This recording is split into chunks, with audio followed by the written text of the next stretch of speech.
Hello students, welcome to the next lecture on the linear programming problem. Today I will explain you with the help of the various examples कैसे आप to phase method से किसी भी LPP को solve कर सकते हो. My self doctor Harish Garg, आप मेरे चैनल को फॉलो करिए and subscribe it. Now what we have discussed in our previous lectures, we have give the principle of the two phase methods, जहाँ पे मैंने आपको वर्किंग कैसे वर्क करता है टू फेस मेथड, क्या ऑब्जेक्टिव है वो एक्सप्लेन करा था. Artificial variable simplex method, principle of the simplex method, all these lecture are available in Hindi in the playlist optimization techniques. Fine. चलिए, why we call as a two phase method, जैसा मैंने आपको पहले बताया, because the given LPP is solved in the two different phases, that's why we call as the two phase method. Phase one के अंदर हम optimality को check करेंगे, फाइन, और टू फेज मेथड में हम आर्टिफिशियल वेरिएबल का यूज करते हैं, फाइन. और आपका फेज नंबर वन में है your target is to remove the artificial variables from the optimal table.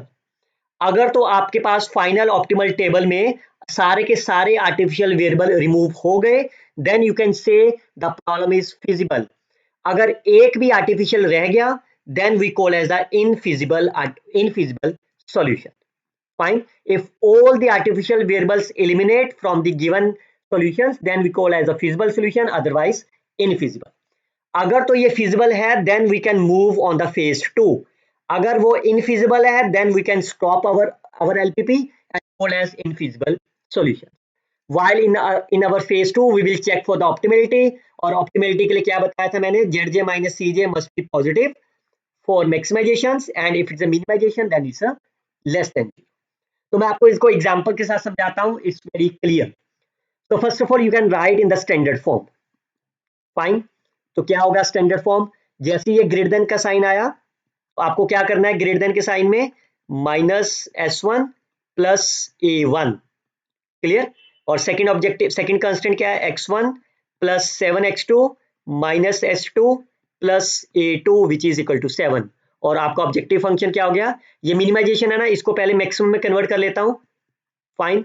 जरूरी नहीं है कि मैक्सिमम में कन्वर्ट करना, बट मैं एडवाइस देता हूं कि हर बार कर लिया करो भी, जिससे क्या होगा आपकी सारी कैलकुलेशन एक ही रूल से चलती जाएगी. अब ये अगर मैक्सिमाइजेशन है देन इट्स -a1 माइनस दो आर्टिफिशियल वेरिएबल्स थे. अगर आप मिनिमाइजेशन को करोगे then your result will be minimization x1 plus x2 और यहाँ पे प्लस a1 प्लस a2 आ जाएगा. फाइन. नाउ अब जैसे आपकी स्टैंडर्ड फॉर्म बन गई, now you can write the two phases, phase one and phase two. Phase one में सिंपल आर्टिफिशियल वेरिएबल लेने हैं, और फेज टू में जो बाकी बच गया -x1, और फेज वन में ये बाकी दोनों चीजें सेम है. फाइन. अब सबसे पहले फेज वन को सॉल्व करते हैं. तो फेज वन के लिए सिंपलेक्स टेबल बनाते हैं. In the first constraints x1 का coefficient 2, second x2 1, s1 -1, s2 0, a 0 4. Similarly for the x1 1 7 0 1 0 sorry -1 1 7. Fine. अब आप इस टेबल में देखिए, क्या कहीं पे आपको आइडेंटिटी मैट्रिक्स दिखाई दे रही है, जो मैंने ये ब्लू कलर में एंट्री सेव करी है, क्या कोई आइडेंटिटी मैट्रिक्स है आपके पास? Yes, that is my identity. तो पहला कॉलम आइडेंटिटी का क्या है, a1, तो पहले नंबर पे आपका a1 आ गया. Second column is a2. Fine. तो माय a1 एंड a2. अब a1 की वैल्यू क्या आपके पास ऑब्जेक्टिव फंक्शन में, ये भी लिख देते हैं. ऑब्जेक्टिव फंक्शन में x1 का value, c is the objective function, x2 भी 0 है, a1 की वैल्यू -1 है, a2 इज -1. तो इसके साथ पहली कैलकुलेशन के लिए लिख दो आप. इन दोनों को मल्टीप्लाई करो, कितना हो गया -2. इन दोनों को मल्टीप्लाई करो -1 माइनस c, ऊपर वाली वैल्यू, तो कितना आंसर आ गया -3. अगली वैल्यू के लिए करो -1 -7 -8, 0 तो 0 हो गया, minus minus plus 1 0 plus 1 -1 plus 1 0 -1 plus 1 0 -11. यहां तक कोई डाउट? क्योंकि हमारी प्रॉब्लम मैक्सिमाइजेशन की है, then your target is to look for the Zj minus Cj. यहां तक है ना, Zj माइनस Cj आपका, इसमें से वो वैल्यू ढूंढो जो Zj minus Cj less than 0 है, और उसका मोस्ट नेगेटिव वैल्यू आप ले लो. वो आपका एंटरिंग वेरिएबल हो जाएगा। तो कौन सी वैल्यू मोस्ट नेगेटिव है आपके पास? -8। फाइन। मैं सिंपल रूल लगा रहा हूं जो मैंने सिंपलेक्स मेथड में एक्सप्लेन करे आपको। अब आप रेशियो ले लो, ये आपका पिवट कॉलम हो गया, इस कॉलम की सॉल्यूशन के साथ तो कितना होगा? 4 डिवाइडेड बाय 4 1 4, 7 डिवाइडेड बाय 7 1। तो मिनिमम क्या है आपका? A2। तो और आपका पिवट रो क्या हो गया? दिस इज माय पिवट की एलिमेंट। फाइन। तो आपने क्या करा? इस A2 को रिमूव कर दिया, इसकी जगह पे क्या लिख दिया? X2। अब क्योंकि A2 रिमूव हो गया तो इस पूरे कॉलम को आप पहले रिमूव कर दो, लिखने की जरूरत नहीं है। अब इसकी वैल्यू कैसे सेव करनी है? इस A1 के नीचे आइडेंटिटी मैट्रिक्स पहला कॉलम, X2 के नीचे सेकंड कॉलम। फाइन। अब ये 7 है, इस पूरी पूरी रो को 7 से डिवाइड कर दो। 1 डिवाइडेड बाय 7 0, -7 1 बाय 7, ये छोड़ दिया 1। और इसकी ऑब्जेक्टिव वैल्यू आपकी जो भी यहाँ पे होगा इट्स ऑलवेज अ 0। फाइन। अब आपका टारगेट है ये बाकी चीजें निकालनी। तो कैसे निकालोगे? चाहे तो आप एलिमेंट्री रो ऑपरेशन लगा लो, I call this number is my R1, इसकी previous value R2 and R3। सो आपका टारगेट है यहाँ पे 0 बनाना। यहाँ 0 कैसे बनेगा? You can use R2 minus R1, सीधा माइनस कर दोगे। और R3 पे 0 कैसे बनाओगे? यहाँ -8 है, इस वाली लाइन को मैं 8 से मल्टीप्लाई करके प्लस कर दे। क्लियर? जैसे आप करोगे। और एक दूसरे मेथड में मैंने आपको बॉक्स वाला रूल भी बताया था ना। जैसे मान लो आपको ये वैल्यू निकालनी है, डिवाइडेड बाय बॉक्स एलिमेंट। तो ये 4 एलिमेंट लीजिए, तो बॉक्स से स्टार्ट करो 14 -1, तो that number is my 13 divided by 7। Similarly यहाँ नंबर निकालना हो, -21 प्लस 8 डिवाइडेड बाय 7, तो that is -13 divided by 7। Fine. तो ये बॉक्स वाला एलिमेंट क्या है, आप इस लेक्चर को दोबारा सुन लीजिए, सिंपलेक्स मेथड में आपको मिल जाएगा। तो इस तरह चाहे तो आप ये दो ऑपरेशंस लगा लो। फाइन, चॉइस आपकी है। तो जैसी ऑपरेशन लगाओगे आपके पास ये सारी वैल्यूज आ जाएंगी। अब आप देखो मोस्ट नेगेटिव वैल्यू क्या है? This is my most negative, ये आपका एंटरिंग हो गया। और रेशियो लीजिए जिसकी वैल्यू मिनिमम आएगी। सो 3 डिवाइडेड बाय 13 इंटू 7, दैट्स 21/13, और इसकी 7 होगी, तो दैट विल बी, ये कितना आएगा? That's 1 point, that is my leaving variable. ये मिनिमम आएगी ना रेशियो, तो ये आपका पास बॉक्स हो गया। इसका मतलब A1 को खत्म करके उसी जगह पे X1 आपने एंटर कर देना है। अब क्योंकि A1 भी खत्म हो गया तो A1 वाले कॉलम को भी पूरा रिमूव कर दो। अब वैल्यू फिल कर दो। X1 पहला कॉलम आइडेंटिटी का, X2 सेकंड कॉलम आइडेंटिटी का, ये तो 0 ही होना है। इस A1 वाली लाइन को 13/7 से डिवाइड कर दो, ये कितना बन गया? -7/13, that number is 1/13, 0 0 0, 21 divided by 30। Fine. तो बाकी नंबर आ गए आपके। फाइन। आप इसको कैसे निकालोगे? अब ये आपका पास R1 हो गया, प्रीवियस वैल्यू R2 और एक R3। तो क्या क्या ऑपरेशन लगाओगे आप? पहले तो इसको ये था ना बॉक्स एलिमेंट, नीचे 0 बनाना है आपको, तो 1/7 की जगह पे 0 बनाना है। तो क्या करोगे? R3 माइनस 1/7 R1, और ऊपर 0 बनाने के लिए R2 में क्या करोगे? R1 के रिस्पेक्ट में ही बनाना है आपको हर बार 0। तो ये दो ऑपरेशन लगाओ जिससे ये सारी वैल्यूज निकल जाएंगी। अदरवाइज बॉक्स एलिमेंट से कर लो, चॉइस आपकी है, जैसे करोगे ये वैल्यूज आ जाएंगी। अब आप देखो ये सारे के सारे पॉजिटिव आ गए ना, और कोई भी A1 A2 यहाँ प्रेजेंट नहीं है, इसका मतलब फेज 1 खत्म हो गया आपका। That means phase 1 terminated and BFS is my feasible.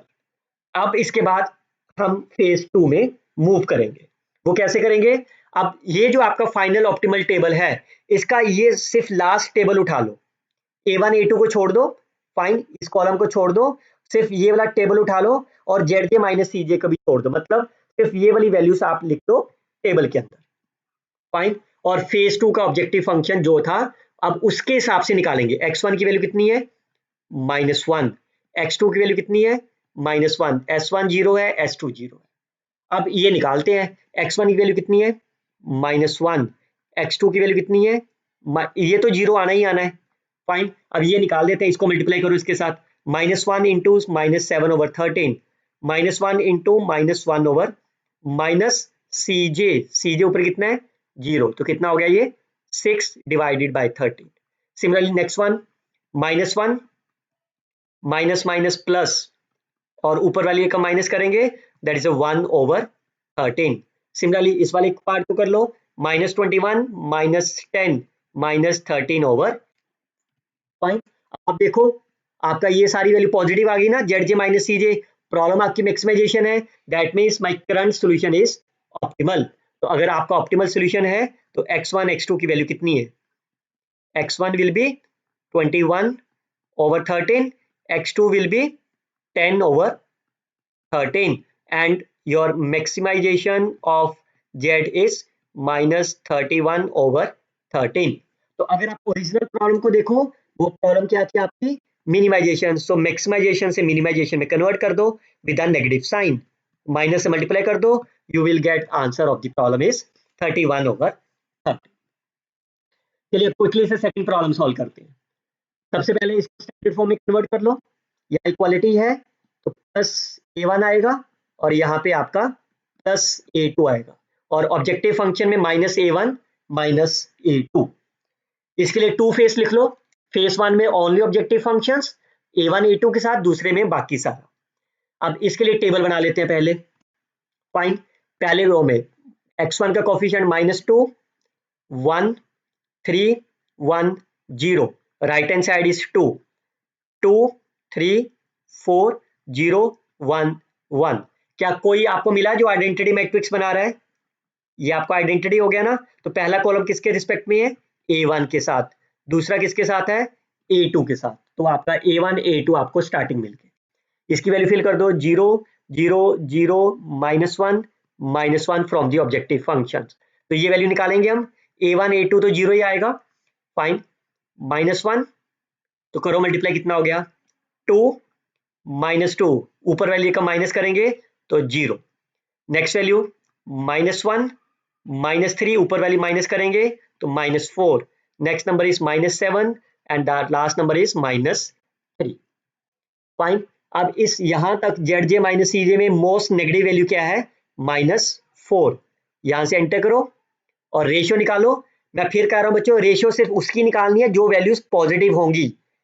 Fine. अगर मान लो यहाँ पे नंबर 3 और 0 होता तो 0 के कॉरस्पॉन्डिंग नहीं निकालनी रेशियो, सिर्फ पॉजिटिव नंबर के ऊपर रेशियो निकालनी है। तो पहली रेशियो कितनी आ जाएगी? 2/3 और दूसरी 1/4। कौन सा मिनिमम है? 0.5। इसका मतलब a2 आपका लिविंग वेरिएबल हो गया। x3 is entering variable, a2 is my leaving variable. तो ये आपका बॉक्स एलिमेंट हो गया। इस a2 को रिमूव करके x3 आप एंटर कर दो, तो a2 वाला कॉलम डिलीट कर दो। तो यहाँ पे फिर से आई बना दो, a1 1 0 x3 1 0, इसकी वैल्यू तो 0 ही आएगी। और इस वाली लाइन को 4 से डिवाइड कर दो, 1/2 3/4 1/4। फाइन। तो बाकी नंबर कैसे निकालोगे? चाहे तो आप रो ऑपरेशन लगा लो। ये लाइन आपकी R1 हो गई, A1 वाली लाइन R2 है और ये R3 है। तो क्या ऑपरेशन लगाओगे? पहले R3 को, यहां 0 कैसे बनेगा आपका? इसको 7 से मल्टीप्लाई करें। फाइन। और 7 को मल्टीप्लाई करके ऐड कर देते हैं। और R2 में कैसे बनेगा 0? बॉक्स के ऊपर 3 है, इसको 3 से मल्टीप्लाई करें और फिर R2 से माइनस कर।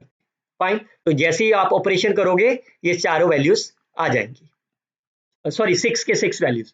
और अदरवाइज अगर आप ये ऑपरेशन से आपको लगता है कैलकुलेशन बढ़ जाएगी तो आप ये बॉक्स वाला एलिमेंट लगा दो।